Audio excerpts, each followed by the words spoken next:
सुरू करायचे.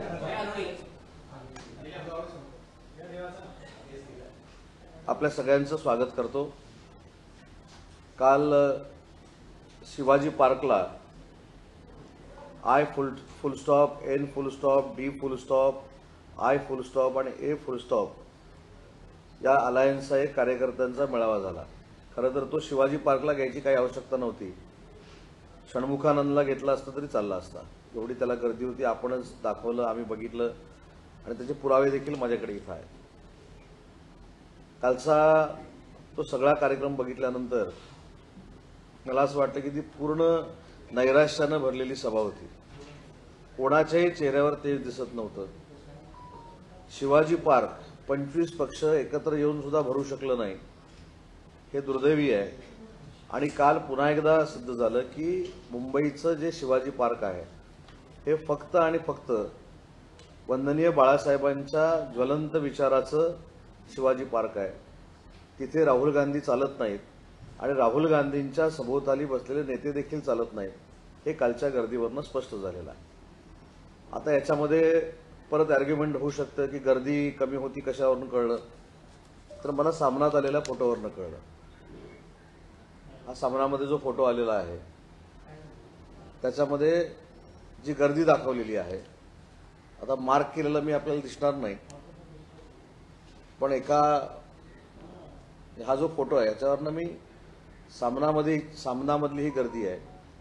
आणि ज्यावेळी आम्ही अखंड शिवसेनेमध्ये होतो त्यावेळी एकतर्फी शिवसेना वंदनीय बाळासाहेबांचा विचार घेऊन शिवाजी पार्कला सभा करायची आणि शिवाजी पार्क शिवसैनिकांनी, लाखो शिवसैनिकांनी ओसंडून व्हायचे.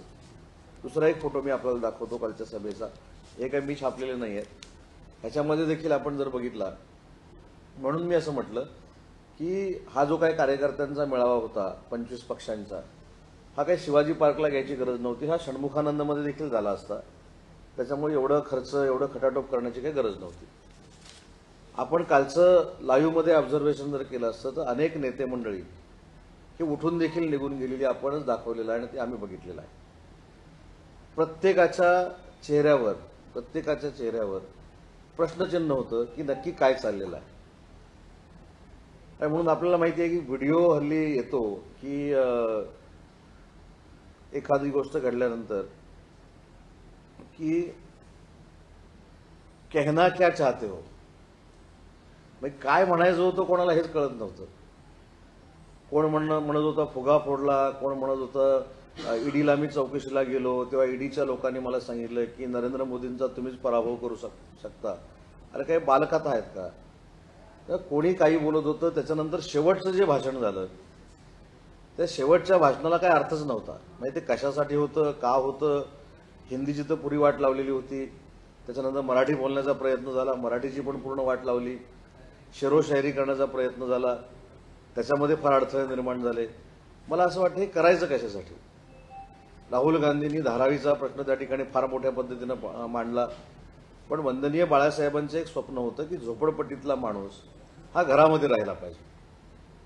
मग या उद्देशानं धारावीच्या झोपडपट्टीच्या पुनर्वसनाचा जो प्रस्ताव आहे, कॉन्ट्रॅक्टर कोणी असू दे, त्याला विरोध कोण करतंय, त्यांच्या विरोधामध्ये कोण मोर्चा काढतंय, बरं मोर्चा काढल्यानंतर अलायन्समधल्या नेत्यांना अदानी जाऊन कोणाला भेटताय हे आपल्या सगळ्यांना माहिती आहे. अंबानींच्या लग्नानंतर परत येताना विरोध करणारे कोणाच्या विमानानं परत येत आहेत हे देखील आपल्या सगळ्यांना माहिती आहे. म्हणजे लोकांसमोर जात असताना आम्ही काहीतरी वेगळं करतोय अशा पद्धतीनं गाण्याची काही आवश्यकता नाही. काल शिवसेना म्हणजे उबाठा सोबत असताना उबाठाच्या पक्षप्रमुखांनी वंदनीय बाळासाहेबांचं फक्त एकदा नाव घेतलं, बाकी कुठच्याही नेत्यांनी वंदनीय बाळासाहेबांचं नाव घेतलं नाही. राहुल गांधींनी तर घेतलंच नाही. मुद्दा सगळ्यात महत्वाचा असा आहे की स्वातंत्र्यवीर सावरकरांवर हीन दर्जाच्या पातळीवर याच राहुल गांधींनी टीका केली. त्याच राहुल गांधींच्या बरोबर स्वातंत्र्यवीर सावरकरांच्या स्मारकासमोर बसून ज्यांनी सावरकरांना शिव्या घातलेल्या आहेत अशा माणसाबरोबर बसून आपण काय साध्य केलं, या प्रश्नाचं उत्तर देखील आता महाराष्ट्राला आणि देशाला काही मंडळींना द्यावं लागणार आहे. भाषण चालू असताना काही लोकांनी तर डोक्यावर हात मारून घेतलेले आहेत की नक्की भाषणाचा अर्थ काय. आणि कोणी म्हणजे मी आपल्याला त्याच्यामध्ये ओढत नाही, पण महाराष्ट्रातल्या कुठच्याही जनतेमधल्या माणसाला विचारलं की ह्या भाषणाचा अर्थ काय, तर ते प्रश्न विचारतील भाषण करणाऱ्यांना तरी कळलंय का? म्हणजे काहीच बेस, फक्त मोदीजी नको, मोदीजींवर टीका, वेगवेगळ्या पद्धतीनं टीका. मला असं वाटतं की त्यातल्या त्यात कालच्या कार्यकर्ता मेळाव्यामध्ये जे भाषण चांगलं कोणाचं झालं असेल तर ते तेजस्वी यादवचं झालं. याच्या पलीकडे त्या सभेमध्ये काहीही अर्थ नव्हता. पूर्ण टाइमपास सभा होती. म्हणजे महासभा नाव दिलं होतं. निम्म्या शिवाजी पार्कामध्ये खुर्च्या लावल्या होत्या, बाकी सगळं मैदान मोकळं होतं, खुर्च्या देखील मोकळ्या होत्या. त्याच्यामुळं आजच निवडणुकीच्या सुरुवातीला आचारसंहिता लागल्यानंतर दुसऱ्याच दिवशी या अलायन्सला पूर्ण महाराष्ट्रानं नाकारलेलं आहे. त्याच्यामुळं कोण आम्हाला तडीपार करू शकत नाही. काँग्रेस आणि याच अलायन्सला महाराष्ट्र 45 पेक्षा जास्त खासदार हे एनडीएचे निवडून आणेल आणि देशातनं हद्दपार करतील. कदाचित तुम्हाला आश्चर्य वाटलं असेल मी आय फुल स्टॉप का म्हटलं, एन फुल स्टॉप का म्हटलं, डी फुल स्टॉप का म्हटलं, आय फुल स्टॉप का म्हटलं आणि ए फुल स्टॉप का म्हटलं. माझ्या दृष्टीनं यांचा सगळ्यांचा फुल स्टॉप आहे. कालच्या सभेनं पूर्ण फुल स्टॉप झालेले आहेत.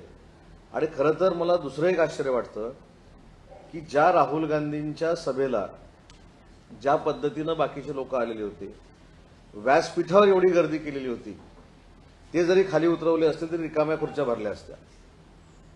प्रत्येक जण मला तिकीट पाहिजे म्हणून असेल, कदाचित राहुल गांधींबरोबर फोटो काढण्याची हौस असेल म्हणून व्यासपीठावर असेल.